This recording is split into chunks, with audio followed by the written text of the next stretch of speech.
Oli ku 89.2 Radio Network CBS kuoli tuona abaka abatuule from Parliament twetolanyira kubagabade mu Parliament kubanga gyotobadde bano bo baba gye bali ne mbabuuza kibuzo kimu mutusinza kye mu Parliament bigenda bitya kale kakati era abakulu babeerawo kujja n'otuwenso abasobola okujja Honorable Lumu yewaali amaze okutuuka Honorable Simuju ali mu bulwadde bumuluma egenze kumujjanjaba ninga bingi ebiri mu ggwanga lyaffe Uganda byolina okutambula nabyo nga otambula n'okumanya nga ffenna tuli wamu nsereko Medi erinnya lyange nze nkubuuzaako n'akawungezi ka leero dakika 10 ez'akakongoka ku ssaawa ey'akawungezi ennaku zino ziri 3 omwezi gw'e11 2022 bingi ebiri mu ggwanga era ndulundu yennyini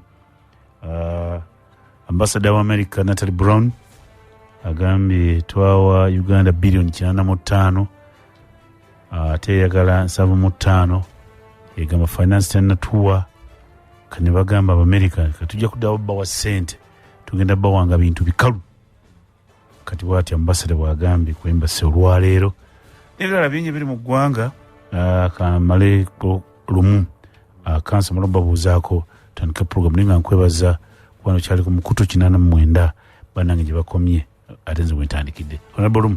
Yes sir.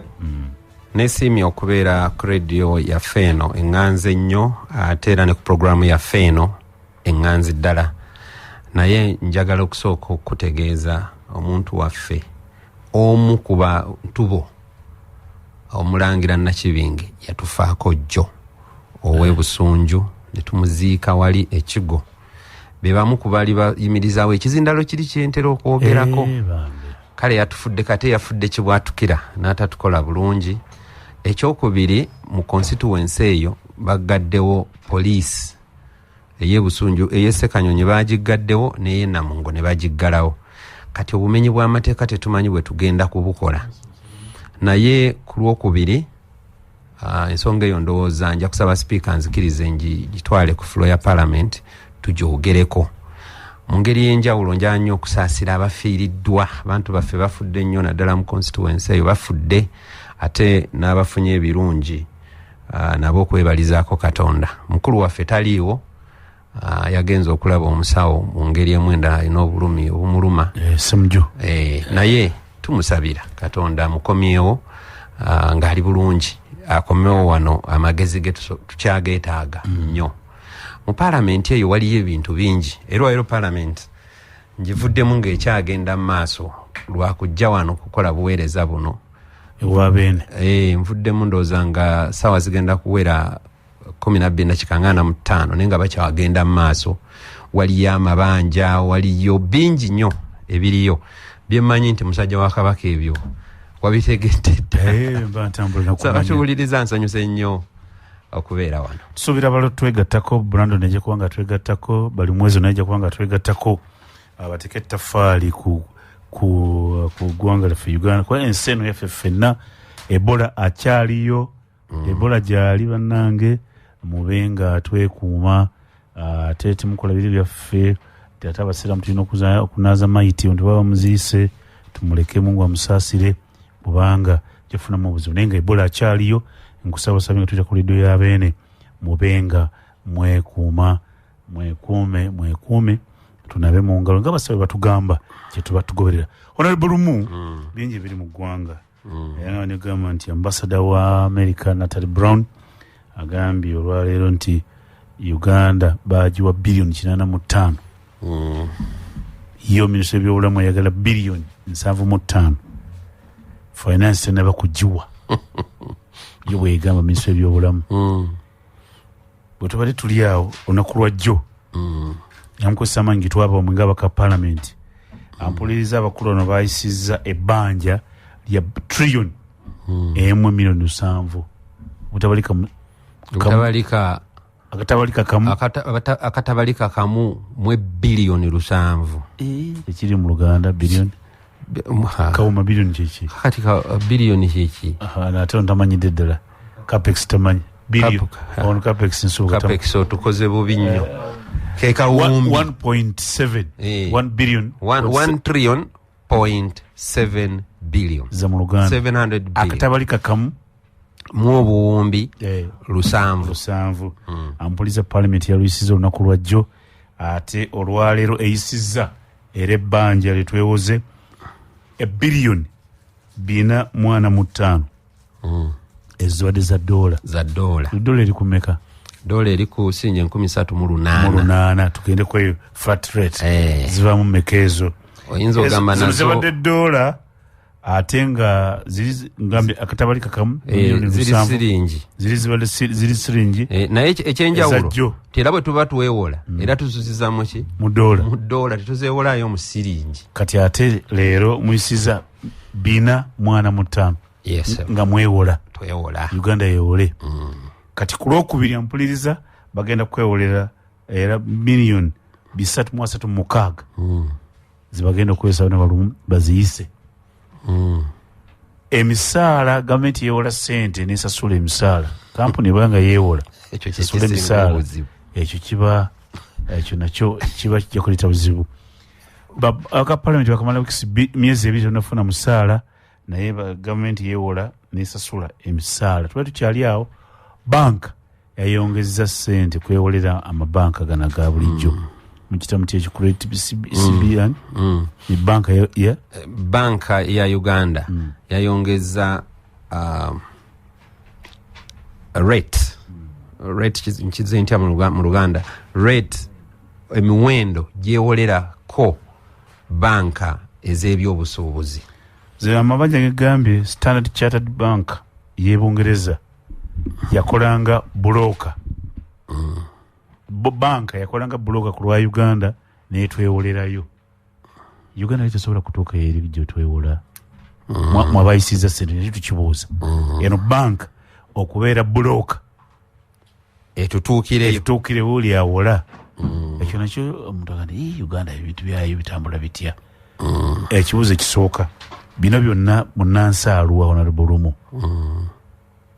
Uganda tesobola kutuuka mu eri gye twewola kufuna ssente kubanga ono broker yatutteyo agenda kufuna $1 billion 5 nga enjawulo ye kasimuke webale nnyo Uganda egyebaza webale nnyo kwata 5 watutuukiddeyo woli nayogera oluzungu olulungi kati awuliza ayagala kyetubuuza kino ambuliza eyo yonna gy'oli kino zuka kinduukako kitya wetuli wano twasooka ntwewola ebbanja twawola ku China nga tukolera down gye kimu Luganda nentukolera amabibiro gali mu pululo amabibiro anti mangi era sigala bibiro ndowooza kale tukiyite bibiro naye kakati mangi nekola amabibiro mangi sente zaatulema okusasula.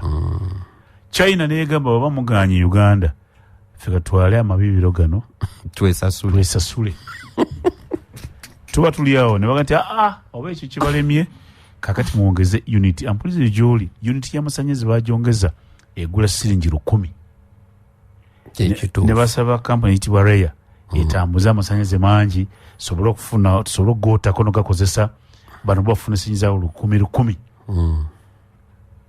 ekituufu olimbaka parliament bino biyita wammwe fena tuyinza kujja mu parliament ffe mutuleseewa ensi ejjudde mabanjo giwulira Medi neyanziza omulamwa gwoleese mugazi naye nja kufuna engeri gyenguwumbawumba nsobola okugutuusa wendowooza nti we watuufu naye nja kutandikira ku kyamabanja. Ebbanga tono eriyise emabega omu ku bakulu mu Bank of Uganda yavaayo n'agamba nti Uganda yasukka awo werina okubeera okuwolwa. Twasukkawo ne tusukka ne ku bitundu 5 ebikkirizibwa ne tusukkawo. Kaakati bwe tusukkawo ye n'agamba nti kiyinzika n'okuba tetusobola kusasula amabanja malala getukola ki getwewola. Tuyina grants bazituwa buwi abazirakisa ne batuwa ssente okusobola okutuukiriza bajeti zaffe. Ezo nazo weeziri. Naye zino ze tuwogerako ez'amabanja. Waliwo amabanja ageewolebwa okuzimba amabibiro nga bw'okyogedde. Waliwo amabanja ageewolebwa okuzimba enguudo. waliwo amabanja ageewolebwa okukola ebintu naddala infrastructure tutera nnyo okwewola okuzimba enguudo okutambuza amasanyalaze n'ebintu ebiringa ebyo naye olina media ekintu kyoleese nga kitiisa n'okutiisa okwewola okusasula emisaala bw'eba kampuni manager aba ali ku kizibu kubanga aba takyasobola kutambuza kampani eyo nga bw'etambuza. Ekyokubiri kwe kuba nti waliwo ate kati bo babulooka abakola bizinensi mu Uganda okugeza kati Standard Chartered Bank neegenda etwewolere ejjeekole amagoba. Ekyo kiina we kikuteeka kiba kikulaga waliwo Uganda gye takyasobola kutuuka either ng'etyayo oba nga yakolayo ebyensimattu oba nga yagaana okusasula oba ekintu ekiringa ekyo. Ennaku ezo nali mu Italy era njagala okutegeeza kojja nti nfunyeyo omukisa Uganda government yawadde egaanya okumpayo ssente okugenda mu lukiiko lwa climate change olugendo olwansi yonna lugenda kutuula mu Sharm el Sheikh mu Egypt. Naye mbadde ndi awo nakola presentation ennungi nnyo ku ngeri ki gye tusobola okutereezaamu enkyukakyuka y'ensi. Kati ne bankubira nga nti gwe ku nsi 10 ezaali mu Kadinebia gw'ogenda okubeerawo ku lwa banno okwogerera Africa mu nsi ezo 10. Kakati ngenda kugenda oba yo Uganda yanyimye ssente bo bali bagenda zimpa ngenda ate njogerera ebyawano. Kakati banna Uganda twali tugamba wali nti ebbanja eriwolebwa Africa ligisusseeko obuzito nti olwokuba ligisusseeko obuzito tekyasobola na kukola ku ebyo ebijjawo obutonde bw'ensi ebireka bulesi oba bifa ne bifa kubanga ebbanja ligiri bubi. Kati nga tugamba nti batutoolere ku bbanja oba batuolere ku ssente entono tusobole okuba ni ssente ze tusigaza tuziteeka wano. Kakati endiga ebadde ekyali ku nnyumba waggulu tukyatunuulira ndiga ate embuzi nayo neerinnya. Kati bakulaga nti tetusobola kubeerawo tuyina kwewola tuyina okuddukira mu batuyamba obuyambi kati abayambi tebakyayagala tuyina kuyimirizaawo Uganda. Naye ekibuzo ky'obuziza bannayuganda basigalawa mu mbeera eno Kimbalinga Bank of Uganda yalinyisiza nayo ne Bank of Uganda neerinyisa Central Bank Rate negirinyisa kati eri negirinyisa kubali bannayuganda gye beewola kubanga munnayuganda teyeewola mu Bank of Uganda temumanyi yeewola mu zino ez'ebyobusuubuzi. Kakati jjukira ebbanja liri waliwo erigenda okubeera internally borrowed zebina 45 zoze nkugambye bagenda zijja mu banka za wano. Kati ekibuuzo kiri wano omuntu agenda kuvuganya atya omuntu onoovuganya otya ne gavumenti ewola mu banka yemu naawe n'obusuubuzi gyogenda gyeweewola gwe mu bumpimpi teri ajja kuwa ojja kuba ogenza okwennyonnyolako oyina akataka kaak'egindi baga mukulu ogira olinda kubanga banka yo teyinza kulyaza Uganda teyinza kulyaza amaanya banka. Kati n'abasuubuzi nabo babateekamu omuguwa gwe batategedde n'abeeraawo ng'ali ku masi omusuubuzi kati wano waali akimanye nti alina omuguwa gumuli mu Bulago takyasobola kwewola. Tojja kwewola kubanga olio eyeewola ye munene yasinga byonna. Ekyokubiri ne reeti bagikoze eki bagirinyisizza. Kakati gwoba oweddewo n'olwekyo ebyo byonna nga weebiri omuntu wa bulijjo nga tuvudde ne ku musuubuzi omuntu wa bulijjo owaffe ow'ekasiikombe byonna bino yabibonaaboneramu kubanga omusingo gwa Uganda si borderlines bantu basooka ne babuuza abantu be mulina bali bameka tulinawo 45,000 abawa omusolo benkanawa ne babawa statistics naye bajja kusobola okusasula. Bwe baba nga balaba nti basasula abantu gwe musingo ensenjereere teri ayinza giwola awuliriza kimanye nti ye gwe musingo gwe ow'ekasiikombe ow'ekannabulemu ow'essekanyonyi gwe musingo gwe bewolerako ki ssente zebewozejjo zebeewoledda ku China gwosasula nezino ez'okubalaza milioni 336 gwosasula omuntu wa bulijjo yagenda okusasula Chobola ali mu taxi kati. Aha. Chobola nti asasula atya kimunyiga. Nnyo. Kakati abantu bagamba ha economy eri bubi banange tufa ekigambo kati bakiganda wazano kiganda waza. Be mukibe bogere economy. Etuli bubi tunyigirizibwa embeera mbi. Kati embeera eva kuki? Kansi katono. Ne joli eyo MTN ejaguze emyaka 29 ngeri mu Uganda ku lw'omukaaga lunonga November 6 agenda kuwa bakastoma 24 enda boda chika za 3 minutes za bwerere kumalasa za sawa 24. Thank you Uganda, thank you our customers for being on MTN. Bweti MTN wegambye myaka 29 kapesi ngenda kufuna andi nze natandikirawo nze mbadde era ndi kwaba 24 enamba yange zezasooka kati weewuunya 89.2 FM.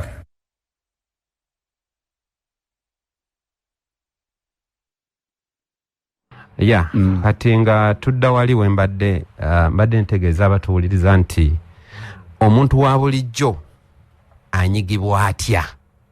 Okusooka omuntu wa bulijjo gwe muwi w'omusolo.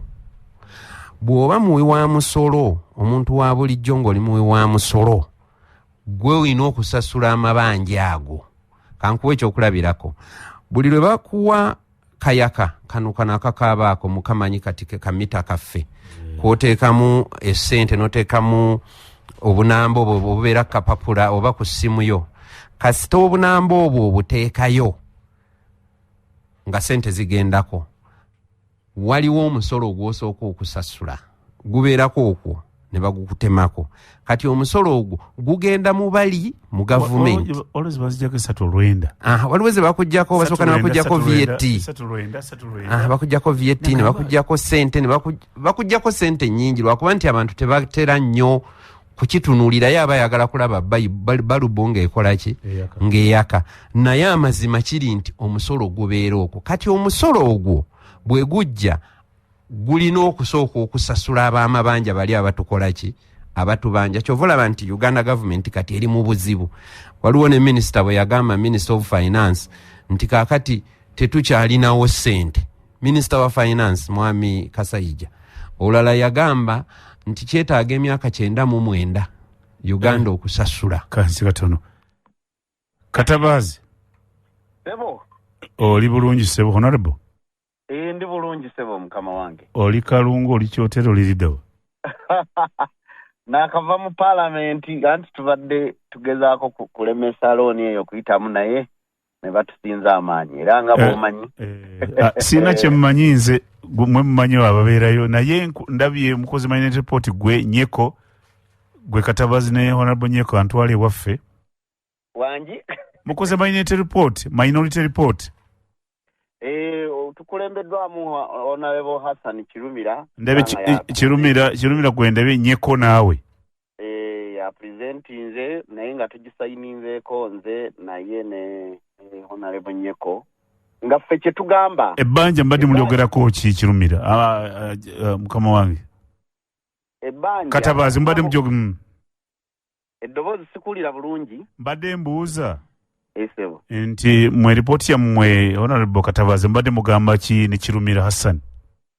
Kati kye tugamba ekisookera ddala nti bw'obeera weewola okyogeddeko awo teweewola kusasula kye bayita recurrent expenditure oba okusaasaanya ebintu by'emisaala biki kubanga ebintu bye boogerako bye bagenda okuteeka mu ssente misaala ku supportinga budget kusasula misaala gy'abantu bwe bityo ate kale tekyalibadde kibi okwewola naye kati weewoze tosobola kwewola commercial loan. Waliwo enjawulo wakati wa commercial loan ne gye bayita concession loan. Kati concession yeeyo ebeerako obuweerero wabaawo ne ssente ezimu ze bakuwa ne bakuwa ng'oba tugeze 30% ne bagamba nga za grant nga bazikuwadde buwi. Kati ate ne percentage interest rate ebeera wansi nnyo tesukka na 1% ebanga 0.5%. Kati ezo ze loan World Bank zeegaba zeewensi era ne banja lye time ekiseera kye bakuwa kiba mu myaka 4, 5, 6 ne kati eno giri myaka 10 gyokka. Ate insurance yokka medi mwewola tosobola kunga nti weewoze ebbanja nga insurance eri 10%. Ekyo wali okirabyewo. Kati sente empitirivu nnyo interest rate ezirina okusasulwa. Ekyokubiri Standard Chartered Bank UK yeewoze ye arrange ye broker. Hello? Empulira bulungi waona bukatabazi mpulira. Standard Chartered Bank ye broker arrange yeewoze kulwa kwega ye broker ya broker alinze wakati wa government ne banks ate ziri Islamic ng'oli Musiramu wawo kye bayita Islamic banking zo tezisasuza magoba. Honorable Katabazi. Yes sir. Nze ndi broker afuna empeera ye. Eno bank efunye eki nze ndi broker mbimanyi ebyo. Bank efunye mmeka? Sali badde na buzibu nga gwe medi gwe weewoze. Meka twogera ku ggwanga. Anti kye ngamba nti broker Standard Chartered Bank UK yabadde broker konze nze ndi broker tulina ke tufuna akafe 10%. Iyo yafunye eki banka. First of all akasookerwako million euros ana nga mu mukaaga awo ezo zo kagwirawo nga tonnaba olugira diro oluyitamu bwe buti wangi million euro ana mu mukaaga nga zibagudde mu nsawo. Oyina calculator oziteke mu za Uganda? Kati ezo zirabika zijja kuba obuwumbi nga ku 17. Kasita kiyita nti pa olugira bweti nti pa ezo zebasooka okutemako obuwumbi 17 bali ate nga tebazibazeeko na musolo. Mbazeemu nga ziri obuwumbi 4 bo bali Standard Chartered ate bagize Standard Chartered okukirabisa nga external borrowing. Kati Standard Chartered yo nga terina sente negenda mu basiraamu nezeewolayo ku zero interest rate kati yo neeteekamu interest rate. Kati ate bwe tunaasasula kubanga kati Honorable Katabazi omanya nnyo okutegeera n'okumanya Standard Chartered Bank teyabadde na ssente. Yo si ye yatuwoze yo ye arrange bamuyisa arrange n'agenda mu banka mu Luganda ye broker n'agenda mu banka y'Abawarabu. N'agenda mu Bawarabu kati Abawarabu bo bakisa nnyo balina Islamic banking tebasaba nti okufuna amagoba ku sente zowoze eba halal. Haramu simanya ekirala ate sente simanya ziba za riba bwe biti ebyo. Kati bano baba wozenga tebataddeko magoba. Ne bajja wano bo ne bateekako amagoba. Bataddeko amagoba ate nga mangi nnyo. Interest rate eri waggulu nnyo okusinziira ku loans zino ezeewolebwa bweziti. Mwabali mu parliament kyekyalemya Uganda okwetuukira ku Bawarabu oba Standard Chartered Bank kyekyabalemesa. Ekyo naffe kye twabadde tugamba nti lwaki ng'eggwanga terituuka ku basajja bano bennyini ne batuwola butereevu. Oba okitegeera. Kati awo ffenna kye twebuuza y'ensonga lwaki twagambye nti bannange lwaki tuyita mu bano kubanga kati waliwo medi ky'otategedde awo. Kati ziri obukadde obuwumbi 17 ate obwo butono nnyo kubanga looni eno mu myaka 10 bwe tunaagisasulira tujja kusasula trillion nga ziri mu 3 n'okweyongerayo. Kakati aga amagoba gonna era Standard Chartered yejjo gatwala. Kyensuubira nti mulimu n'abalala abakibeeramu ekintu ekyo. Kati nga tulabira ddala nti gavumenti okwewola tetugaanye. Nemwewole concession loans oba amabanja agaliko obuweerero kubanga juzi baatugambye nti gundi URA yakuŋŋaanyiza omusolo n'eyita nawo si bwe bagambye bagambye bayisizza tageti yaabwe. Kakati tusuula ne bw'obeera nti oba oli kibannaye. Honorable Katabazi abeeruka bino byeyogera babinyonyola ku bibakwatako? Bibakwatirako ddala kubanga ebbanja lino government gundi parliament lyeyisizza buli mwana n'omuzzukulu bonna bajja bisasula. Ate wawo kye tuyita debt to GDP oba ebbanja okusinziira ne GDP yammwe percentage twasuka dda tolina kusuka 50% neffe twagisussa dda kwega twewoze nnyo twewoze ne tudda ne mukati naye nga amabanja gano abantu bajja gasasulira kati tebateeka mu bintu ebizaala ssente wabula bateeka mu expenditure oba ebisaasaanya tewali recurrent expenditure kugamba oli wakuwa ssente kiringa bw'ogenda mu banka medi osobola ogenda okwewola okola embaga ya mutabani wo kujjako nga kibalo sikimanyi anti kati ate kubanga embaga ez'amagoba oba okitegeera kwega ebeera expenditure kati ne zino twewoze fine twetaaga okukola bino n'ebiri naye lwaki twewoze eyo kyembuuza wano Katabazi nga nkusiibula njogedde ku 1.7 trillion nenjogera ne ku $4.5 million kyonna kyekimu oba kiri kyekinaakyo eyo looni y'emu bw'ogera mu ssente za euros zibeera 455 million euros kati ezo mu za Uganda ke katabali kakamu 1.7 trillion so ssente zezimu sigamba nti looni za njawulo looni y'emu naye kati eggulu twabadde nga minisita tumusaba ebintu nga tabireeta twamugambye eyo zo ssente zigenda kuba mmeka nga tali clear about it naye tuzze mu parliament kituguddeko ne batwefuulira parliament tubadde tugikonvinsinze naye munayi bali be basalawo lefa ali side eriso Lukalidde agambye atya Hassan wange ate ayina ekyokukola ffe tukoze omulimu gwaffe apresentinze bulungi nnyo era abekatika mu South balonda gold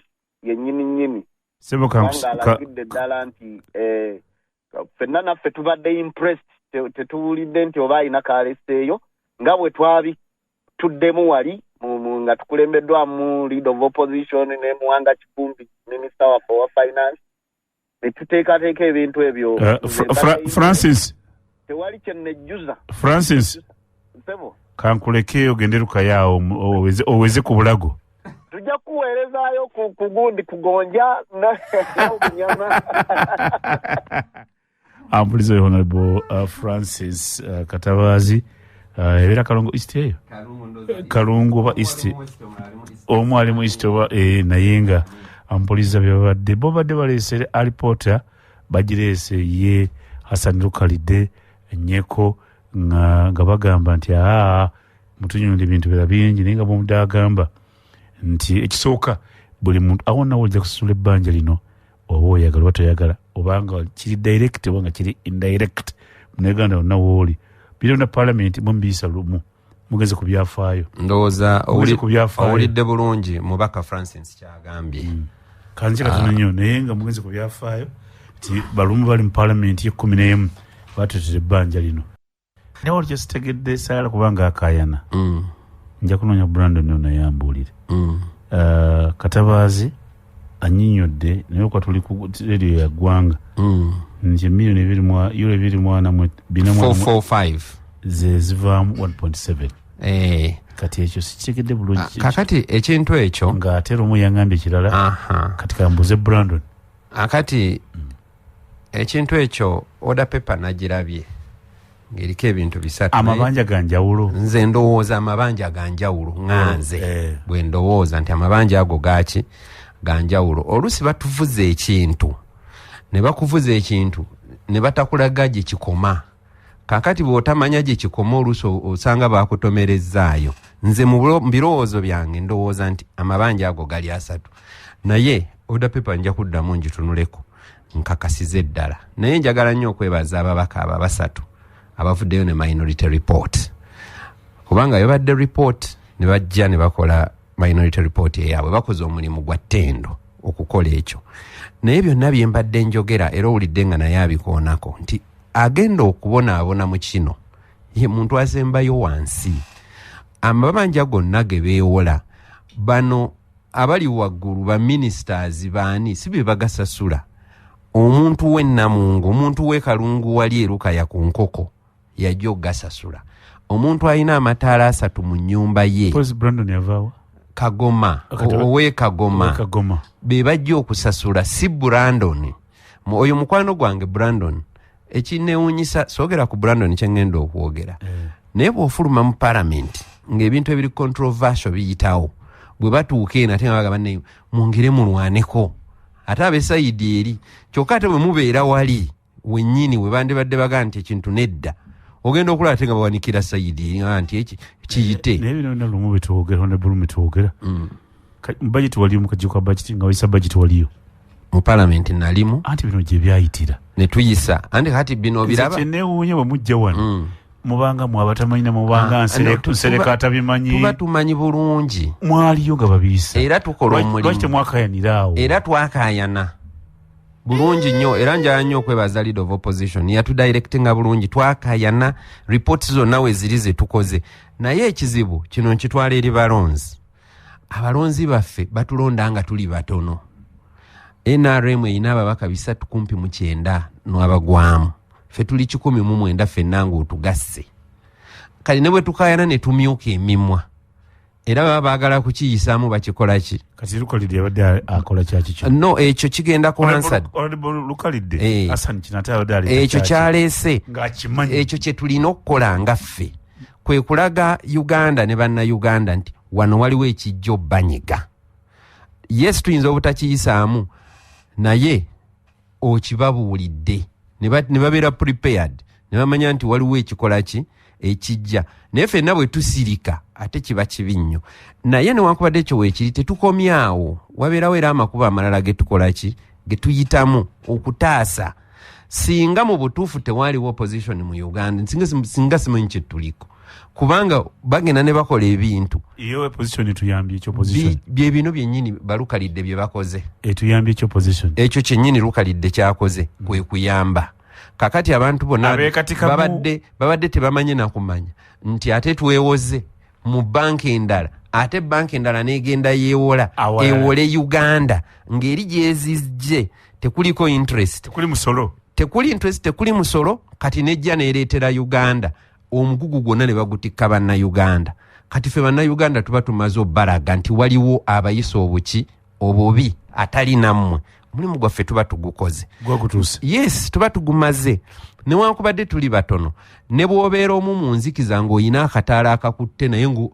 ekizikiza kinene era bakalengera nti naye waliyo akataala mu kizikiza n'olwekyo newankubadde bannaffe bangi ffe tekitugaana kuteekawo mbeera balaga nti wano tukola nsobi 102B bwe yali eyita baali batono naye nakati abantu bakyamanyi nti awo waliwo ki ensobi so kati kino kye tukola kwe kulambika eggwanga kino bakiyita kulambika ggwanga nti tetwandikoze tuti ekibuuzo kibaddewo lwaki tetugenze direct ekyo nno ekibuuzo kinene ekitegeeza waliwo n'abeerimbisa eri munda abakozi babulooka babulooka kuliko babulooka zendi bulooka netufuna 10% katujje eri tujje wano tuwule bano kati Uganda teyinza kutuuka eri nga tewali bulooka that is the thing kyeyo kyennyini kye tuwogerako kiki ekigaana Uganda okugenda direct okwewola ebbanja mu bantu abakozi mulina okwewola naye sente bwe ziba nga zakwewola nza kusasula misolo za kusasula misaala za recurrent expenditure zikuba nnyo omuntu kubanga esente zonna muzeewola ne zitabaako kye zikola ne ziriwa ne ziggwawo baabasasuzi ne babeera nga bategekeddwa kola kintu kimu kusasula awo we wali obuzibu bwaffe nti emigugu egitikkiddwa bannayuganda tebakyagisobola kakati ekiddako kino kyeŋŋamba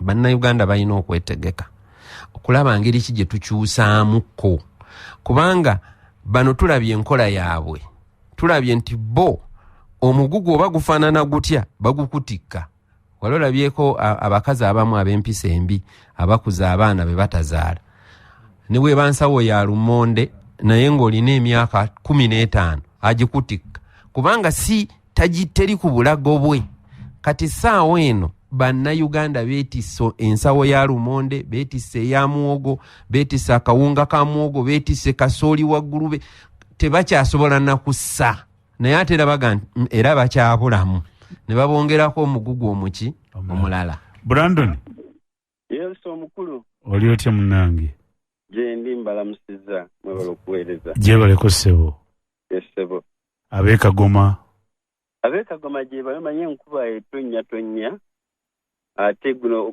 mu Abaganda muguyita mwezi gwa Gatonnya. Gatonnya. Kati ffe waffe tuli kusimba duuma embooli n'amaido. Ono ye Brandon Alex Kintu omwogezi w'NRM. Yes sir. Wakabondo k'NRM. Akabondo kabaka ba NRM mu lukiiko olukulu lw'eggwanga. Olukiiko olukulu lw'eggwanga. Ye ng'omwogezi agamba kino akakiiko ke ku bbanja amabanja agatawanya bannayuganda. Okusookera ddala eyandikusse bwakulemaza. Mumalayo mutya mu Luganda?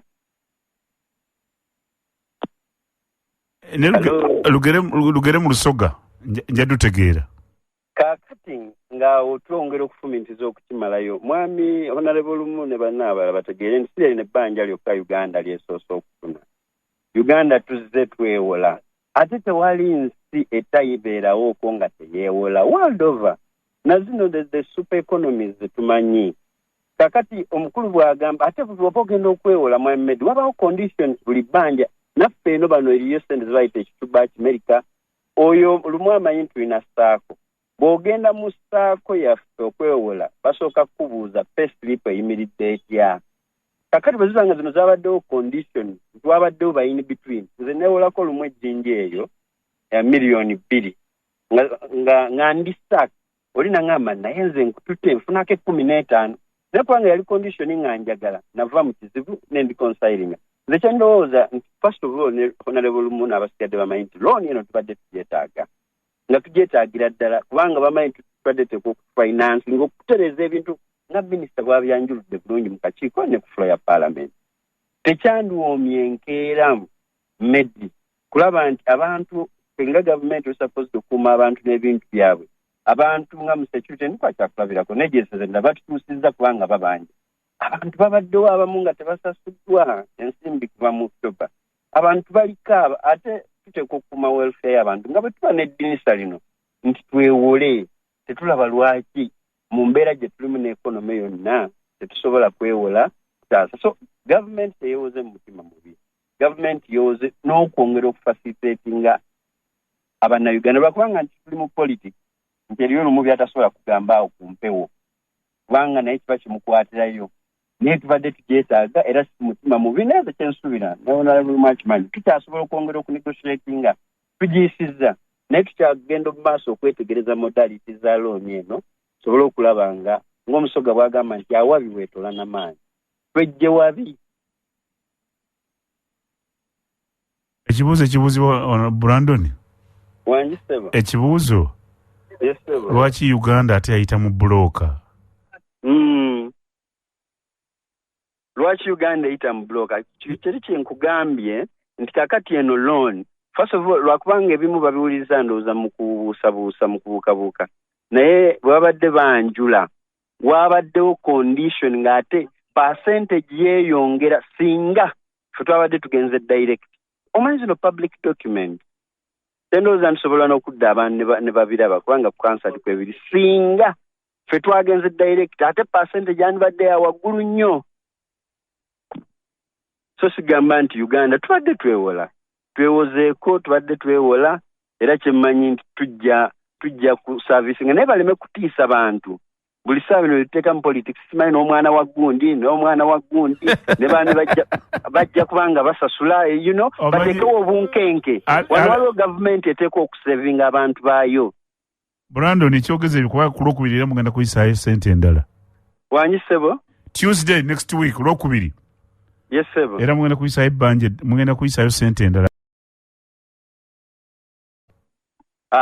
Era ebyo sinababiraba nti ndibiwulira mbu sinababirabako kubanga kati order paper ya Tuesday tesobola kuba ready kati oyo ne Honorable Lumu ajja kuwulira nga order paper zaffe zifuluma tetunaba nakutegera kitinabeera ku order paper nga tulizuminze parliament.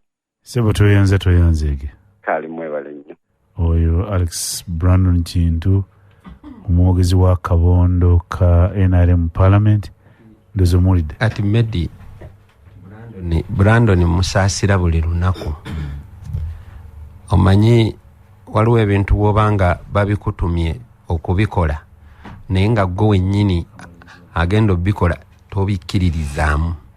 Kati Brandon singa obikula omutima gwe n'ogutunulamu alumwa akaaba. Agambye naye talina kyakola. Mutiisa abantu. Omwana n'omuzukulu ajja sasula ebbanja lino. Ekyo tekiriiko na kutiisa muntu yenna. Agate mutiisa abantu. Ago ge mazima. Gavumenti weeri okutereza abantu baayo.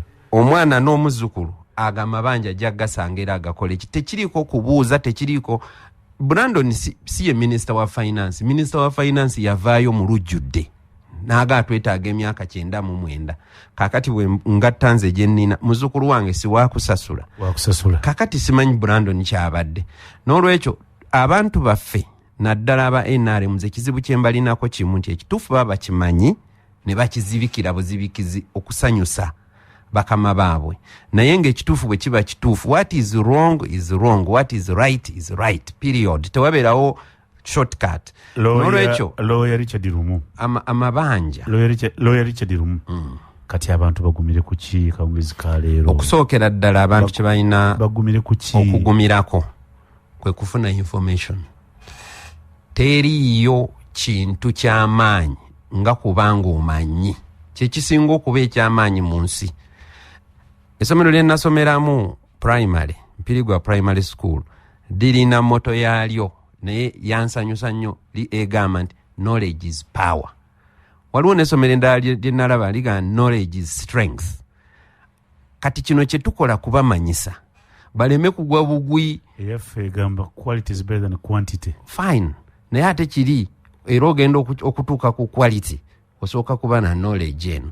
Kati kye tukola era twagala nnyo okwebaza radio eno kwe kumanyisa abantu nti waliwo kino bafune amaanyi g'okumanya.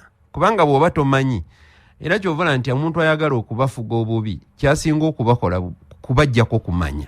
Kasita omuntu omujjako okumanya oba omaze omusobola. Imam Kasozi yagamba nti yeesimisa abatamanyi kuba tebalumwa. Ate alumwa ki? Talina kyafaayo. Kankuwa ekyokulabirako kitono. Walolako omuntu ng'afuna accident ng'asala ekkubo naye nga tamanyi nti emmotoka ejja. Atambula n'okaada kati gwamulengera. Gwoyinza n'okubukamu omutima ne bakutwala mu ddwaliro kubanga oba olaba ng'afa ofunye okumanya nti akola ki afa. Abantu bagumire ku information. So abantu okusooka kwa byonna babeere informed. Babenga bamanyi. Abantu babeere nga bamanyi nti waliwo kino, waliwo kiri, waliwo kino. Kyobalaba nti ndi mu byobufuzi naye nze sikkiririza gena mu byabufuzi nga mpa information gye sirinaako bwino. Waakiri nsirikawo. Kubanga mba mmanyi nti olunaku lujja kukya lumu bakimbuuze nti ate kino. N'olwekyo buli lwe tujja wano ne tuwa abantu era programu eno ebifa mu Parliament programu nkulu nnyo kuba mu Parliament gye basalirawo buli kintu bayinza okuba batuwangudde naye ate ffe tulina kye tuwangula nakyo nti tutegeezezza abantu ne bategeera nti waliwo kino. Ekibuuzo ky'obuuzizza Medi simanyi obumanyi kiro zaakyo. Ekibuuzo kibuuzizza nti naye nga lwaki Uganda tegenda direct kubanga gwanga lwaki oyita mu muntu kati ekyo n'abantu adde tebakimanyi. Waliwo ekibuuzo ekirala ky'obuuzizza nti lwaki bali bajjayo sente nga teziriko interest ate ne baziwa Uganda nga zirimu interest.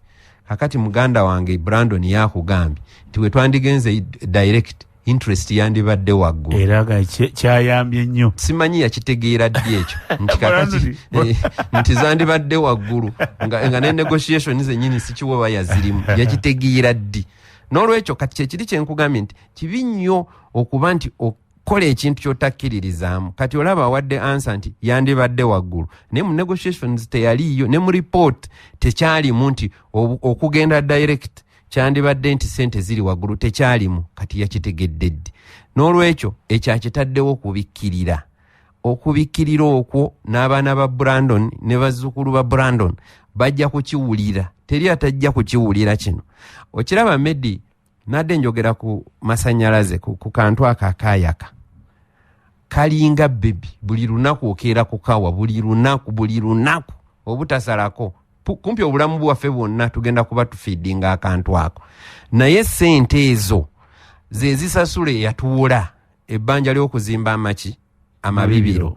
Kakati ng'oyo tumaze omusasula kati tulinayo ate ezisasula omusaala ezitazza magoba kuba wakiri ebbibiro osanga tulirisigaza naye jjukira bwe twayogera ku bbibiro sometime nga bagenda kubeera nga bafuna mu bbibiro eryo kumpi okumala emyaka 2 n'okusukkamu kati bagenda okulituwa nga teri akaddiwadda nga tetukyalirinamu mugaso nga te sente zonna bazikoze eki bazitutte kati ate abo bagende twewole tulipeyalinge kati waliwo ekizibu kye tulina okulinnyako either twerumya nga bannayuganda ne tuga wano tuyitewo mu buzibu naye tugguse abantu kati kyetuva tujja na wano ku radio okugamba bannayuganda nti tetwagala kulumya bannayuganda naye waliwo okutunula mu maaso ng'ate bajja kulumwa nnyo n'okusinga kati mbadde ngamba wali nti abantu buli omu akuga ekonomi embi kanzije katono 89.2 FM.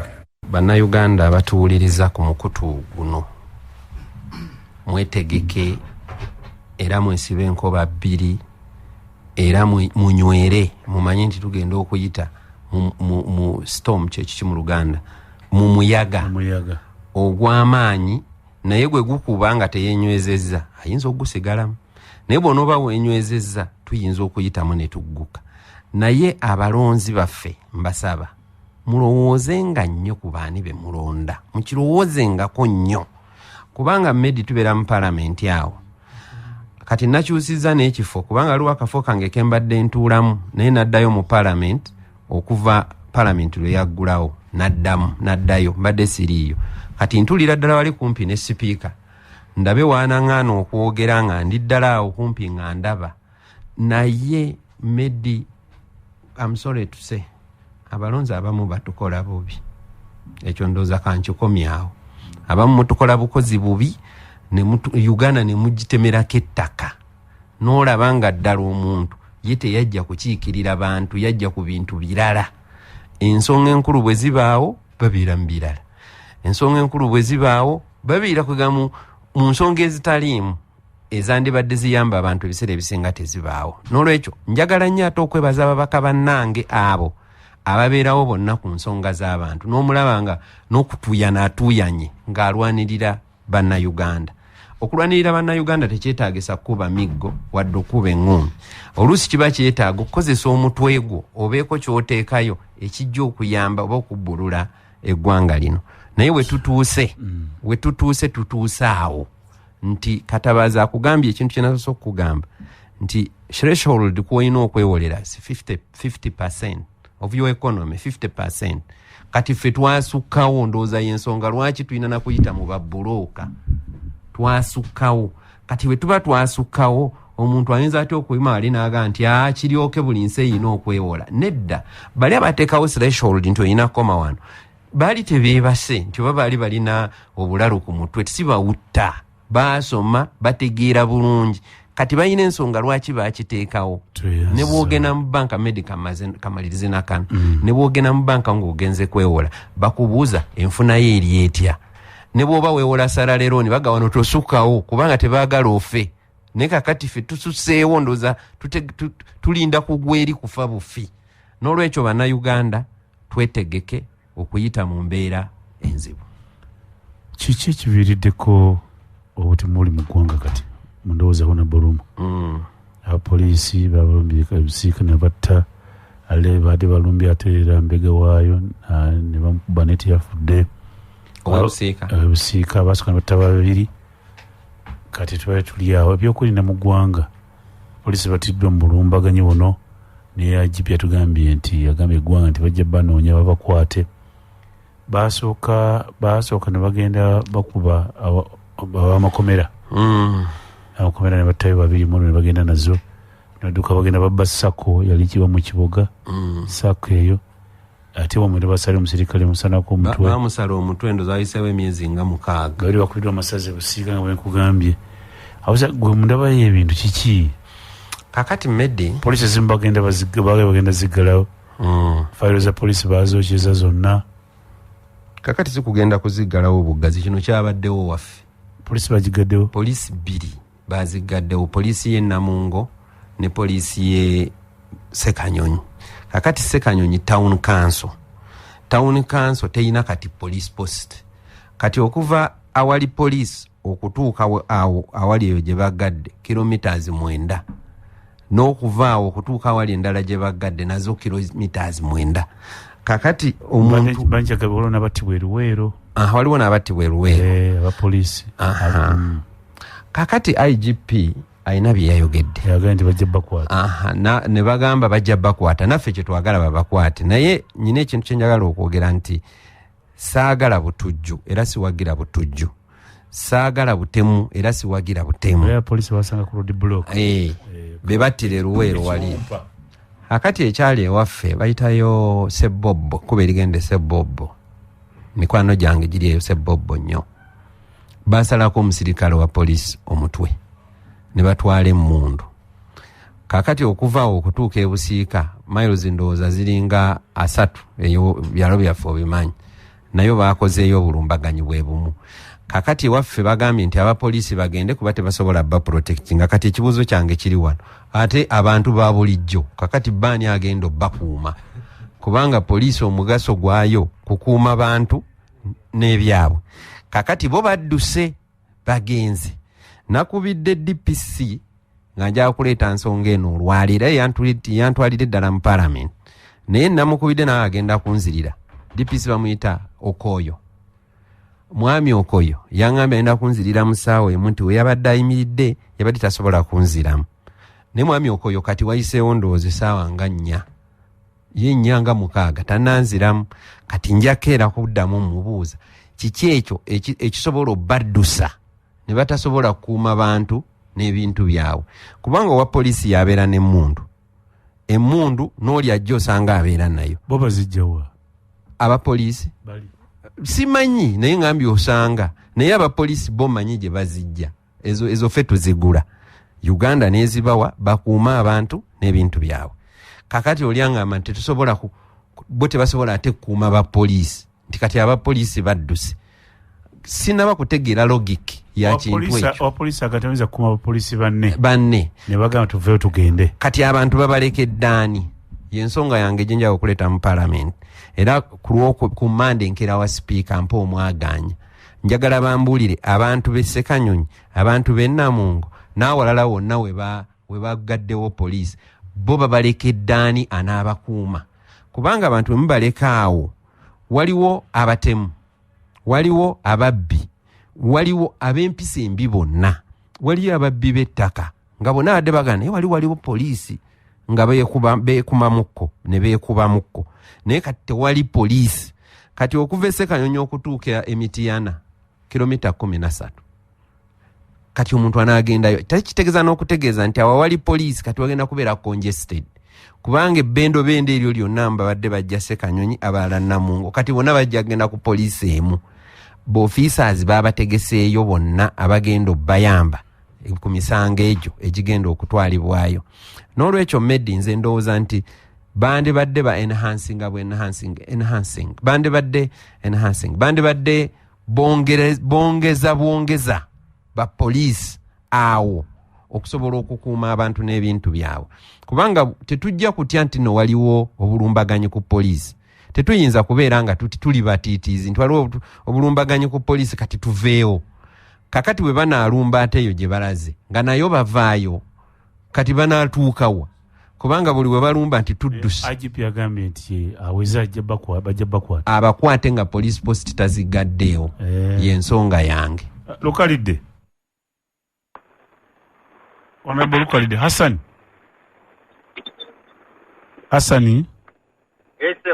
wedda nkunoonya ensonga mali ngivuddeko naye olukuba nadde njagala lutegeeza eggwanga bikibadde bigenda mu maaso saawoze kwatuliza ssebo oli ku CBS Buterevu live mukama wange buuza kwatuliza Honorable Lukalidde abatuwuliriza mwenna baana redio y'obujjajja erinnya n'eddoboozi Kkiriza Hassan Lukalidde era nange Medi nkwebaza okuweereza bannayuganda Hassani tusanze okuwulizaako sebo ensonga gitubaddeko ne Lumu wano tubadde ne Lumu wano Brandon ne tubadde ne Katabazi Francis nga twogera ku nsonga y'ebbanja osomye ekiwandiiko mu palamenti leero eggwanga obadde oligamba ki ng'oyita mu palamenti Lukalidde? Eggwanga lyaffe lyesanze nga liri mu mbeera nti tulina abakulembeze nga bafudde Abannayuganda okubeera nga tebamanyi kyakukola. Kati bo ne basalawo okutusalirawo n'ebifo byonna. Eno loan application gye bakoze olunaku lwa leero emenya amateeka teriyo, terina kalungi eri Munnayuganda. Ekyamazima bwe twali tuyisa budget mu mwezi ogwokutaano, Ministry of Finance yali emanyi bulungi nti waliwo looni gye bagenda okwewola. Looni eyo gye bali mu kwewola baginegotiatinga mwezi gwa kusatu. Ne bategeera terms zonna ezirimu naye ne bagenda mu maaso okugiisa eggwanga lyaffe lyewole ssente ku terms embi. Munnayuganda atuwuliriza kyenjagala ategeere nti looni eno gye baagala okwewola ya miliyoni 455. Naye ng'eggwanga tugenda kufunako miliyoni 409. Enjawulo eri wakati awo ya miliyoni 45 eza euro. Mu bumpimpi zibanga biliyoni 172. Kati ssente ezo za bulooka. Bulooka oyo bamuyita Standard Chartered Bank UK. Yasalawo okwekolamu omulimu n'okubeera omugezigezi. Oba oli awo neekolagana ne bagezi n'abagezi abalala wano e Uganda. Babulooka ne bateekawo ddiiru eyo ey'okubba ssente z'omuwoomusolo biliyoni 172. Kimenya amateeka kubanga akageri nk'eno commercial loan. Tetusuubira nti ng'eggwanga oba oli awo balina okusasula omusolo. Naye olw'okuba babbi baagalana kubba buli kintu kyonna eky'e Uganda n'omusolo tebagenda gusasula, bagenda kukwata ssente ezo baddeyo e UK bazikozesa ebyabwe. So kimenya amateeka ffenno ng'abakulembeze bwe twabirabye ne tugamba nti katubyogereko abantu baffe babiwulire. Ate ekintu ekirala ekisinga okunakuwaza kw'eno looni, wano we baba beewola bakulaga nti bagenda ku financinga kye tuyita development project. Omuli ng'okusaasanya amasannyalaze, amazzi, okutambuza, okulima amakubo. So twakoze okusaba kwaffe ng'ababaka ba Parliament abali ku kakiiko ka National Economy nti oba ebyo bimwagala okukola naffe bye twagala. Naye tubasaba nti ssente ezo ziba zijja tugulewo separate account zigende mu accounts zezo projects zetugenda okubeera nga tukolako. Naye bwe munaakwata ssente ezo ne muziteeka mu consolidated fund oba kye tuyita mu ggwanika ly'eggwanga gye tumanyi obulungi nti ssente z'omuwoomusolo bazibbirayo nnyo, ekyo tetugenda kubeera nga tukkaanya nakyo. Era bo kye basazeewo okukola ssente ze bagenda kuzeewola baziteeke mu consolidated fund bazikozesenga bwe baagala. Kirajjukirwa Munnayuganda alina okutegeera nti Ministry of Finance y'emu yakamala okusasula ebintu Parliament byetakkaanyaako. Kugeza bawadde ekidiiri okukola eryato awo e Munyonyo abantu bagende bakyakalire ku mazzi. Bamuwadde obutitimbe bw'ensimbi naye nga ne Parliament yabikkaanyaako. Wano omukazi owa Atiak Sugar Factory naye bamuwadde ssente. N'abantu bangi bwe bagenzi nga bawa ssente z'omuwoomusolo nga bo basazeewo nga bokka na bokka. So ensonga lwaki twekubidde enduulu ne takkaanya nabo ku lipooti yaabwe.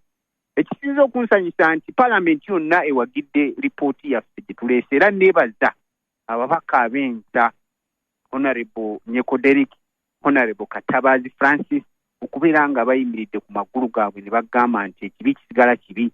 Oba oli awo y'ensonga lwaki ne Parliament yonna etwegasseeko ne bawagira minority report.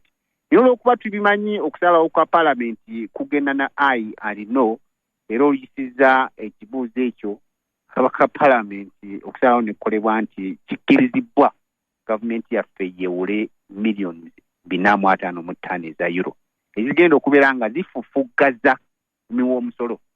Mpozi n'ekirala Munnayuganda kyenjagala ategeere nti okwewola kwa ssente zino kiba kigenda kwongera ku burden oba kye tuyita debt burden eri eggwanga. Era n'abaana n'abazzukulu ekyamazima balina okusasula ku looni. Bino ebintu tebaagala tubyogereko naye nga ge mazima. Kuba bwe twewola kati tetujja na kubeerawo kuba akaseera kajja tuuka ffenna tuve mu nsi. Naye abaana baffe abagenda okusigala wano balina okusasula looni eyo kubanga buvunaanyizibwa bwa ggwanga. Honorable Lukalidde, Brandon yagambye mutiisatiisa abantu. Honorable Brandon yagambye mutiisa abantu abaana n'abazzukulu bajja kusobola ebbanja lino lwaki mukangakanga abantu? No, Honorable Brandon mwogezi wa kabondo k'enyaare mu Parliament. Era sisuubira nti wabeera nga musamize agenda kwogera anaagaana oba anakkiriza okwogera ebiri mu ttabo. So ajja kujja anaasiiga akazigo nga buli kimu ekiri obulungi. Naye nga ekyamazima bwe tuba twebuuza ssente ezo, njagala omumbuliza ekibuuzo, baani abagenda ozisasula? Bwe tuba nga mu kano akaseera ebbanja ng'eggwanga tuyimiridde ku trillions 7.3. Ssente ezo Brandon akakasa nti generation yaffe eriwo yegenda ozisasula. Bwe tuba nga si ffe abagenda ozisasula, kiba kitegeeza nti abaana baffe n'abazzukulu bagenda okubeera nga basasula ssente ezo. Ekibi ennyo eri eggwanga lyaffe ne generation yaffe egenda okubeera nga eddawo. Toyanze naye kati nga tumaliriza ebyokwerinda biri biti eyo abantu bw'obagamba oti abeekatikamu?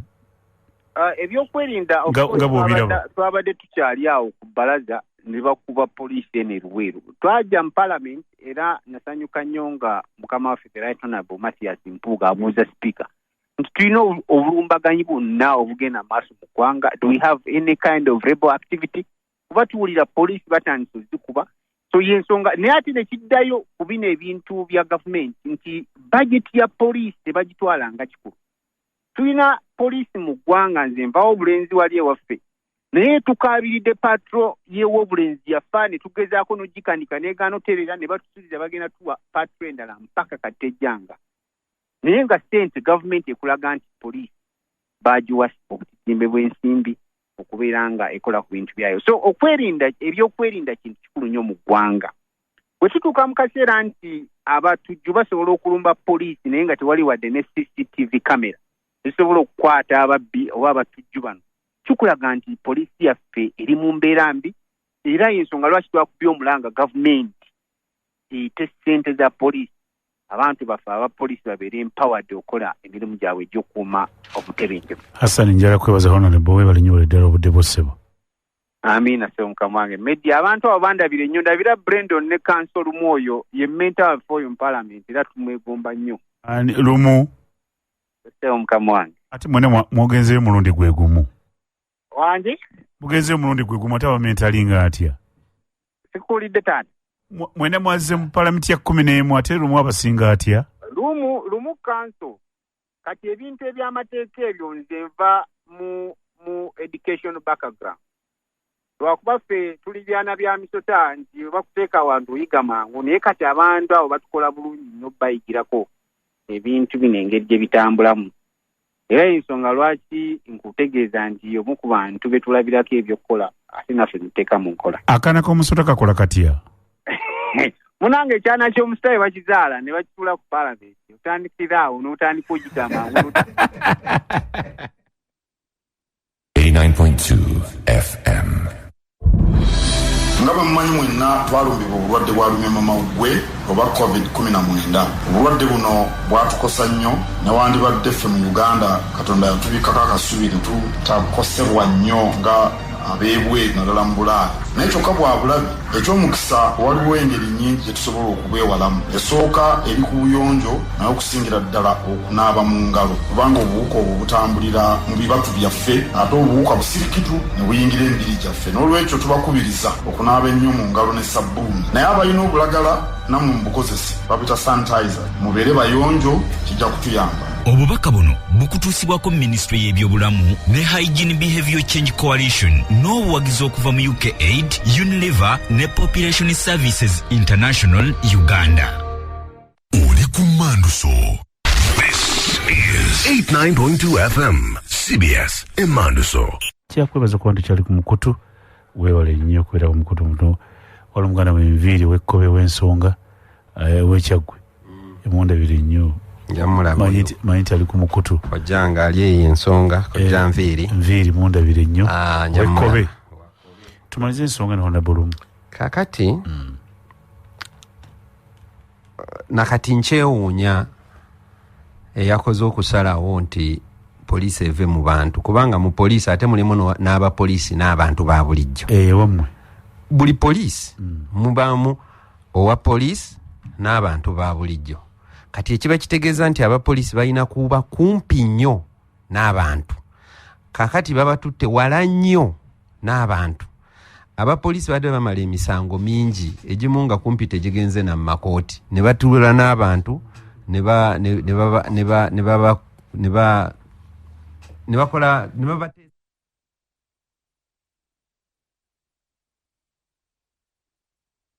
Mungo police post ezo bazigadde. Kakati tubuuza abapoliisi bano n'abantu ba bulijjo banadda ddi mu community okuba nti bakwatagana nga babatutte wala nnyo n'abantu. Abapoliisi be babadde banguyira abantu kwegamba nga yes ebizibu bya poliisi abantu mbimanyi naye era babadde bagendayo naye akatugende ku poliisi abantu batemagana, abafumbo batemagana, ababbi bangi, ababbi b'embuzi ewafeeyo mu ggombolola y'Emagala Sekanyonyi Magala waliyo obubbi bw'ente obutagambika nga bazisalira mu lujja nosanga ente eyo bagisaze. Ne kakati nga bagenda ku poliisi nekola ekikwekweto ababbi b'ente abamu ne bakwatibwa ente ne zirekeraawo okubbibwa. Kati bagenze ekitegeeza ente ndooza bagenda kunoona nnone waka bakugee munne ente eno katugende nayo ate onookola ki naawe ogume ente eyo bagikole ki bagitwale. N'olwekyo ekigambo ky'okujja poliisi mu bantu sikkiriziganya nakyo era yakikoze yeetaaga akole revision quickly abapoliisi baddeyo kubanga abapoliisi bano babeera mu bantu n'abantu bakkakkanako. Kakati tulina abatemu mu nsi babeeramu ne ku mirembe gya Yesu baaliwo.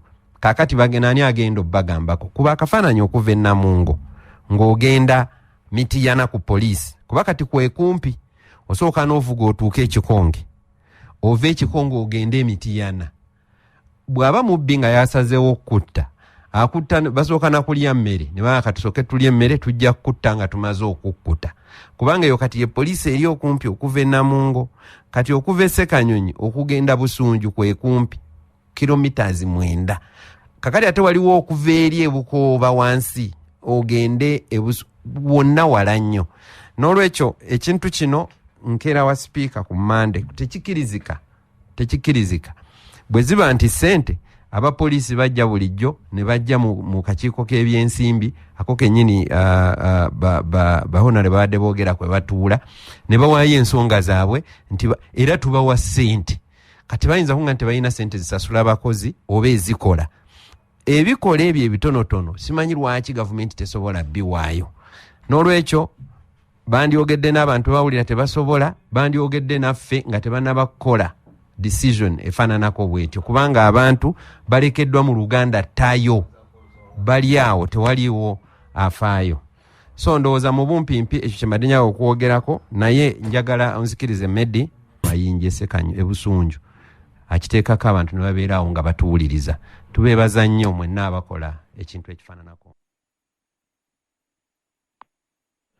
Sebuliba bwe kuweereza sebwe bali kuwuliriza nze bugembe kitayitwako Kalwanga Gomba nyumba Media Callers Association. Yes sebo Media olumu tuwulira ebigambo ku CBS awo ebitabula butabuzi n'owulira nga bakugamba nti eggwanga lyaffe baagala zirooni okuva mu mawanga ag'enjawulo naye ne bakutirawo n'embeera ekunyigiriza oba ekkangakanga nti n'omwana n'omuzzukulu lina ebbanja ateekwa okulisasula.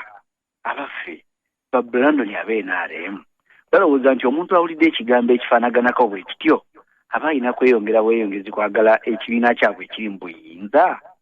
Medi gy'oli abalamu antwalabye abaana ba Uganda ababonaabonera mu kyondo kya Buwalabu embeera ebadde esusse. Kyagulanyi yakutte ekkubo n'agenda mu kyondo kya Buwalabu anunula abaana abazze okwaboobwe. Kakati NRM abatasobola gamba nti babasobola okwenyigira mu nteekateeka bwetyo ebitumirizwa mu Uganda ogamba nti abaana abali mu kubonaabonera mu mawanga g'Abawalabu kabazze okwaboobwe. Bannaffe Kyagulanyi pulezidenti wa Nuupu bw'abanga yakwata ekkubo n'agenda anunula abaana abazze okwaboobwe balowooza ffe baagala tukolagane mu nkolagana ki nabo. tweyanzika munnange simanyi munnange amanya nze Haji Makolo Kavuma kibuga omulodi kyakulembera nsireko n'akiikirira Honorable Lumu nkulamusiza nenkwebaza nga bwe bagamba omusajja omutali nkoko yeewogiridde. Ate ne mwami Medi ne mwebaza anoonya ku balala abali ebbali nabo ne bawa endowooza. Naye ensonga mwogedde ku bbiri nja kusooka na nsonga ya kwewola Musimbi. Ekisookera ddala nze nina ebintu bye neebuuza. Eggwanga lino twewola ensimbi buli kaseera mpitirivu naye ffe tusinga enguudo enfu, ffe tusinga amalwaliro omutali ddagala, naye ng'ate buli lw'osoma amawulire ogenda ogasoma oti nti minisita gundi yatutte obuwumbi bwe buti, permanent secretary yawuuse n'obuwumbi bwe buti. Kati ne twebuuza ekigendererwa lumu, abatukulembera balina fitina eri ggwanga, tibaagala kuleka nga balisudde, baagala kuleka nga tulinga oba Zambia nga bawambye ebintu bya ggwanga. Kiki ekintu ekyo kikyannemye okutegeera. Omusolo ogusinga obunene bannayuganda bagutukanda na ku mudumu gwa mmundu nga musolo gwa mpaka, n'ebyo gukola tobikola ki? Amasomero tegaliiwo, buli kimu kifu. Kigendererwa ki kye balina? Oba mukulu lumumbuulira ki kye batamatidde, kye batafunye? Kuba babbye buli kimu, naye kiki? Nga nfundikira n'ebyo by'okwerinda. Omukulu emabegaawe yagambanga abantu nti mwebaka ku tulo twaleeta ebyokwerinda, naye ng'abantu beebaka njala. Omuntu ali onjala gweruma yeebaka. Kati nabyo byaggwaawo. Waliwo n'ekirala Medi na kino kansabe bekikwatako. Essaawa 12 bwe ziwera, Nateete, Makindye, Nakawa, ebiroole bya poliisi biyoola abavubuka banva ku ssomero, mbakola, babapakira mu biroole, abantu baabwe babanoonya tebabakola ki? Kati ebyokwerinda bitutabudde. Kyenfundikira nakyo nti ate buli lwe wabaawo embeera enzibu, abasiraamu ne batuyoola, ne bayoola era ogenda okuwulira ebusiika bagenda okuyoola buli musiraamu. Ne twebuuza twakola ki? Gavumenti eno tugisasule tuveeko. 89.2 FM. Wanje Medi we bali kuweereza kale sebo omukulu ali mu studio mulamusiza kansolo mu Richard amannya Rastaman bwayise mulakimo bamweni yo picha akulanye setamu ye president wali omwatandikidde bwana Medi wenje okutandikira ku nsonga z'amabanja era twebaza babakaabo nga ba Hassan Lukalidde kulaba nga bavayo ne basimba ensonga bagamba kino tetujja kukikkiriza. Ekyamazima amabanja ageewolebwa bw'obuuza kye gakola wano tokiraba. Nze nno nandibadde nze nno nsuubira kyoba oliawo komboyi ze tulaba ez'omutabani zatambula nazo zimotoka zibyeyiti tezinywa mazzi zinywa mafuta, naye twebuuza kyomutabani ensimbi zakozesa zatambula nazo azijjawa. Nze nsuubira ti amabanja ageewolewa gagenda mu bintu ebitayamba munnayuganda ate nga munnayuganda yagenda okusasula amabanja gano. So gavumenti eno bwe tukiteeka ku nninga era n'ababaka abakyalimu ensonga Honorable Lumu, Honorable Semuju Ibrahim Nganda muveeyo muzemese ekintu kino ekyokwewola. Kati omuntu wuyo yeewoze ebbanja ate ensimbi zirimu baddiira ate onaafunaku percentage w'ekiti kugamba tebitegeerekeka. Ng'amaliriza ku nsonga y'okwerinda olwaleero omuntu gavumenti President Museveni kasitayo n'atugamba mbu ye muyeekera nze seewuunya biriwo kati omuyeekera alina obukodyo 99 which means asobola okuzannya katemba we nze sikkiriza nti bino Medi webale kuweereza siku kale munnange ono senyo bali muva kochi ndi mwogezi wa Media Callers Association sebo namusiza Honorable Lumu Richard Kanso sebo mujebalekayo sebo tukola naye mbutuufu amaanyi gampedde Medi amazima gennyini omusajja atemye ebbanja neŋŋamba naye Mukama Katonda ggwanga lino lyazza gwaki?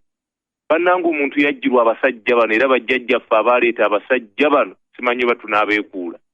Amazima gennyini omuntu ne tubeera abaddu mu ggwanga lyaffe naye nga tukolerera akakundi, bali mu masappe, bali mu mbaga, ffeno tubonaabonna emisolo giri waggulu buli kintu ate beeyongedde okuwola essente.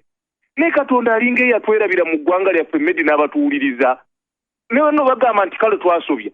Naye ne bano simanyi ba revival abajja abalokole nabeera bali nabo era akasente bakajja mu bantu buli omu batufudde. Mukama Katonda tumanyi oba Mukama anaatuyamba naye buli muntu akaabirire Katonda we naye tewali muntu agenda kutuyamba okuggyako ffeffe nnyini nga twekudde abasajja bano nga bajjajjaffe bwe baakola. Sebuliba sebali ku radio. Assalamu alaikum warahmatullahi wabarakatuh. Wa alaikum salam sebo. Honorable Lumu mulamusizza nava mutabani wange ono muzukwana mu Amalema Hadi wendi wano ku muzikiti wa dini amaanyi matono kyekikuluma ebiri mu ggwanga tobiraba amukasozi yagamba omuntu atamanyi mu ggwanga lino kigenda mu maaso ate kati twesimisa kubanga buli wotumanya yagamba nti yeesiimye nnyo atamanyi kigenda mu maaso mu ggwanga muno kubanga medife tulwadde abantu bamanyi oba tugende twalwala ne siriimu tugweddewo eggwanga lyaffe litulumba kubanga mpe madinze njagala okugamba mbu abantu abamu tetulina na passport mbu tunaava muno tuli baawano Honorable Lumu mwenno mulina ku passport mugana ne muvubukako naye ffe tuli baawano Honorable Lumu kuwuliddeko awo ng'ogamba enki ogendako wa sipiika nsaba nange onnyambe ogambe sipiika gavumenti entetereddewo mirimu ate abavubuka bakwata idola Medi tetuli mu kwekalakaasa abantu bali mu kukola gavumenti tetumanyi kikwasa abantu idola abavubuka babatwala mu kkooti abalamuzi balinga abave wa Katonda tebamanyi omuntu n'otwala abavubuka abali mu kukola n'obatwala eruzira n'obasindika mugende eruzira banage Honorable Lumu ekintu ekyo mututaasa ababaka baffe abakampala tebakyajja ku leediyo naye banange mututaasa abavubuka babatwala komera kimanyi kibatwaza mu makomera Medi ekyo nga nkimaze Medi tetumanyi kyetugenda kukolera nze Honorable Lumu singa ozibazze ne baŋŋamba mbu waliwo amalwaliro agatannaggwa gali mu disitulikiti nga 50 twewola akasente kano tuzimbe amalwaliro ogo bannayuganda bafa bannange tuleete ebyuma ekyo mbadde awo nange ensimbayo omukono bagamba bannange twewole bannayuganda bebagenda okujjanjaba naye njagala ombuulire ife sente zeffe ate nga bazikunnuuma zetuwa omusolo zikola ki buli kaseera ne mwewola munikaseera ne mwewola ogende kikwasa ennaku abakazja n'abakazi bali mu palamenti omwo abeefudde abaasoma beewola naye ng'abantu baabwe abamu basiiba njala bafa mu malwaliro mbafira musanya Medi tuli bumanyiivu mu ggwanga lyo naye kinaava mu kunyiivu tuyanze wangisebo bale kuweereza ggwanga kale munange ono bazira James Driver ontokukyengera stage member wa Uganda Media Callers Association ndi musajja wa Nuupu ogutali musango ngenda kwogera ku nsonga emu nze kisinga okunumuwalira Medi okwewola si kibi kuba mu Uganda wantu tulina ebizibu bingi naye kisinga obukulu mwami Museveni ne banne nga batukulembera balina ekizibu kimu bayinza okwagala $5 naye nga bo bagenda kubagabanako $3.5 owulira $1.5 yegenda osaavinga bo nga badda mu kasenge nga bagabana nte yaabwe atutteko okugulu ow'omutwe ow'ebyenda ow'ennyama n'eddiba ng'eggwawo ffe Uganda tusigala tukola ki gwe n'abaana bo n'ekyalo kyewamwe musuuyita nga musasula abaana abazzukulu n'abaliddawo Uganda tetulina ayamba tebeewola tebatuyamba Uganda baajeeguza naye naffe batuweeko tuyanze tumalirize Sebuliba kulamusizaako nnyo mukadde wange nange nkulamusizza munnange ono mwayogwa gwanga Seremba Jima yagamba ki taata embeera ekaluba ndi wa Nuupu mukulembeze Kyagulanyi Sentamu ekalubiddewo embeera mu ggwanga Uganda muno mwe tuli ng'ate ndi wa Uganda Media Callers Kansolo Lumu nkulamusizaako nnyo ekisooka kya byonna ebyokwerinda kikulu nnyo naye mu Uganda ebyokwerinda bitono poliisi bwebanga naye etandise okutya ate ffe gye tubale twesigamyeko ategeeza Katonda yasigadde okutuyamba n'okutukuuma bwe mubanga poliisi mwaddusa atuwaabadde ensasagga ate ne muleka abantu babujo bole mubaleka babeere bwe batyo mwene muddukayo nti mutereza byakwerinda byammwe ate nga baatugamba poliisi eriwo okuyamba omuntu oba yatugamba ezza okukuuma abantu n'ebyabwe kati omulama gw'okukuuma abantu n'ebyabwe mwagubuddeko mwasazewo okwekuumamu ekka ne musalawo n'okudduka n'akala akasemberayo ddala bwana Medi nga tuli mu mabanja eggwanga lyaffe nga libangibwa nga palamenti yennyini yeetuula tubawole zino tubawole ziri ababaka ne bajja ne batunyonnyola ensonga ng'ezo muddemu mukoleyo akatiisa pulezidenti Kyagulanyi bwe yali mu palamenti alekawo ku ŋŋuumi abasajja bwe baleeta embeera y'okwewola nga baagala okwewola era muddemu mukyankalanye palamenti sebo tojja kukyankalanyiza wano sebo genda kwekitebe ekikulu okimanyi kyekibiina kyo bagende balengezako okunoonya enanga naye simu ye teyitamu atubuulire omubaka byayogedde nti poliisi zigaddewo tezirina byakwerinda kati kibuuzo poliisi bwedduka olwo abantu bagenda kusikola batya. Honorable Lumu kyenjera kwebaza nsaba obudde bwo mukama kuwembi osinga okwagala. Amina. Tumalize sebo. Mu kumaliriza kuno Medi nzikiriza abantu bano balina omulimu omunene gwe bakola bateekako ebizindaalo. Radio zaffe ez'omu byalo abantu ne bawuliriza. Waliwo mukwaya Essekanyonyi akitaddeko, waliwo Disani ali Namungo naye ateekako, waliwo n'ekizindaalo kyaffe ekiri awo Essekanyonyi ekyaba 7th day nakyo kwekiri. Kasakyo naali eri mu kito naye ateekako. Waliwo Muvunyi abeera eyo Ebukooba, Kakande Empiriggwa basudde, ne Naalongo we bali eyo Ebusunju, Jajja Kiseka, Maama Mire, Kansala Kenneth Mulambaalo ne Masiko Namungo. Namwe nabatuwuliriza mwebale nnyo, mwebalire ddala, temujjanga okwo. Radio ezo muziteekeko. Abantu baffe batasobola kuteekako Medi, abantu abamu tebasobola kugula manda ate bona tebalina masannyalaze. Abamu akyagenze akasimu ke nga kwawuliriza naye ate ng'alina okukuuma akanda. Akati bwe bateekako ebizindaalo bino ng'amanya nti kati eryanda kandi savinge mpulirize ku kizindaalo. So abateekako ebizindaalo tubeebaza nnyo. Mu ngeri y'enjawulo Medi njagala nnyo okusiima abantu bonna abavaayo okuyambako okukola bulungi bwansi wonna waali. Bavaayo ne balima ow'eggombolola lyaffe Barnabas Sennabulya ogwo omulimu agukoze, ne Chairman Membe owa ggombolola ye Magala mulimu ogwo bagukoze era mbeebaza nnyo era bagende mu maaso. Bulungi bwansi ye yakuza Buganda eno, n'olwekyo tugende mu maaso tukizzeewo tusobole okulaba nti Buganda edda ku ntikko. Ebyo byonna mbyogedde ku lwa Katonda n'ensi yange. Ssaabasajja Kabaka wange.